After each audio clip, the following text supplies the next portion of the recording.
রমজান মাসের একটা দিন থাকে যে দিনটা আমাদের কাছে অনেক বেশি স্পেশাল। এর কারণ হচ্ছে ইফতারি বানিয়ে প্লেটে সুন্দর মতো সাজিয়ে আশেপাশের সবাইকে দিয়ে আসি। তবে এর জন্য ধরাবাঁধা কোনো নিয়ম নেই কোনো নির্দিষ্ট দিন। ছোটবেলা থেকে দেখে আসছি এভাবে ইফতারি বানিয়ে সবার বাড়িতে দিয়ে আসে। শুধু আমরা না, এরকমটা সবাই করে থাকে। যার যা ভালো লাগে, যার যেমন সামর্থ্য, সে অনুযায়ী ইফতারি বানিয়ে সবাইকে দিয়ে আসে। এটা বহু বছর ধরে চলে আসছে। রমজানের সেই বিশেষ দিনটা ছিল আমাদের জন্য আজকে। আমরা আমাদের মতো ইফতারি বানিয়ে নিচ্ছি, সন্ধ্যার আগে আগে সবাইকে দিয়ে আসবো। রাতের খাবার কিন্তু মাই রান্না করছে। মার রান্না শেষে পরে আমি বললাম এগুলো আমি ভেজে নেই, যাতে দুজনে কাজ করলে কাজটা তাড়াতাড়ি শেষ হয়ে যায়। এই তো আমি সবকিছু ভেজে নিয়ে চলে আসছি। আমি খুব তাড়াহুড়া করে প্লেটে গুছাচ্ছিলাম, কারণ বিকেল দিকে একটু বৃষ্টি নামতে শুরু করছিল।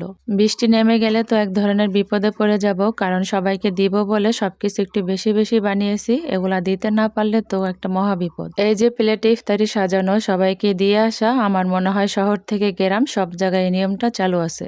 যদিও ওইরকম কোনো নিয়ম না, কিন্তু যেহেতু বহু বছর ধরে হয়ে আসছে তাই একটা নিয়মের মতো হয়ে গেছে এবং একটা সবাই করে থাকে। এই তো আমি সবকিছু গুছিয়ে নিয়েছি, এবার সবাইকে দিয়ে আসবো। আজ এই পর্যন্তই। ভালো থাকবেন সবাই। আল্লাহ হাফেজ।